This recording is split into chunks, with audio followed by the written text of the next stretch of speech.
Gio, what's it been like, because coming into the season, a lot of people said, oh, well, the weakness of this defense might be the D-line, but, like, you guys have been a strength of this team so far. What's it like working under playing under Bo Daves? It's honestly been a privilege to be under a guy of his resume, where he's been, who he's developed, everything thus far. We knew that coming into this season that everyone's eyes were going to be on us, and I think we've answered that fairly well in terms of the interior D-line. But yeah, shout out to Coach Bo for sure. That's my guy. On the D-line, Ahmad Bro, freshman, he's been really stepping up. What have you seen from him, especially being so young? Right. No, Ahmad is definitely eager to learn. He's young. He's hungry. Even a lot of times I think, 'cause just being in the college football world for so long, freshmen who get put in a position to play early, that could be a strong ego boost, but that's definitely not the case for him. I think he's really stepped into the role well and ultimately just been eager to learn. You guys got a Vanderbilt coming into town. They have a dual threat quarterback. It's kind of been a weakness for you guys. What other challenges does Vanderbilt pose for you guys? I think, honestly, every single week we try to just come in with a new mindset and a clean slate, if you will. We're not really trying to warp on the past. We're trying to execute our game plan in terms of what Coach Baker has planned for us and kind of just do it to the best of our ability. We're not really wrecking on the past. Great opportunity, obviously, to finish the season at home with 2 victories. How's the mindset kind of been in the locker room, trying to, pick it back up after the 3-game skid? Right.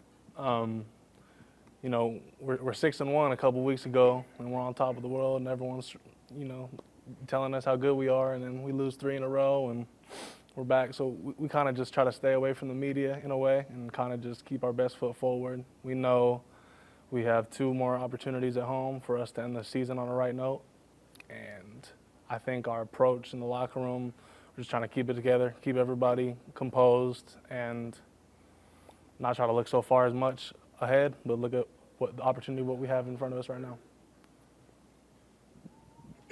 So far this year, Vanderbilt's been a team, likes to run the ball, likes to control the clock. Mm-hmm.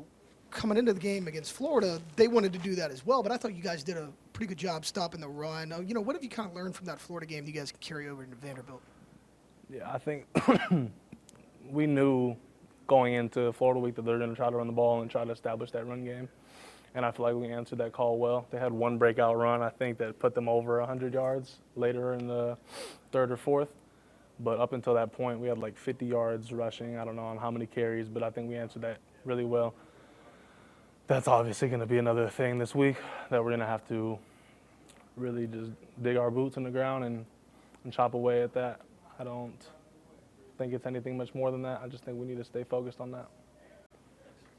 I guess overall, what's your experience been like transferring down here from Wisconsin? Yeah, nevertheless, obviously it's not the exact way our season we wanted it to go, but I'm just beyond blessed that everyone down here welcomed me and gave me an opportunity, and everything's been great. I love football. I love Coach Bo. I love everything that this has been. Obviously, I wish I could have went a different way, but I'm grateful. Yeah, I got to ask you, would you say there's a big difference from, like, atmosphere-wise with the SEC compared to the Big Ten? Like, atmosphere-wise? Yeah, I think driving into the towns of the games you're going to be playing in, that's probably the biggest thing that you notice. Because when you're on the field, you're in the game, you're locked into the game. But, like, just the amount of people that are flipping you off or whatever it is, it just means more in the SEC, for sure. Camp Randall at night's pretty cool, but how does it stack up against the night game down here? Damn, y'all just trying to get me in trouble. No, Camp Randall at night is definitely electric. I don't think just 84,000 compared to 105,000, it's not quite comparable. And it's in the SEC and those games of, everyone in the country's watching. I know Wisconsin just had a night game against Oregon. It looked electric, but I don't think it's quite the same. Any more guys? Any more? I guess for people maybe in your position this upcoming offseason, what would your pitch to them be if they're considering coming to play at LSU like you were? got a good fan base, playing in the best conference in college football, and the best stage in college football, the best coaches in college football. Like, nothing about how this season has gone has changed my perspective on LSU at all. Every single game that we have lost, with the exception of the Alabama game, came down to a couple minor mistakes that did not go our way.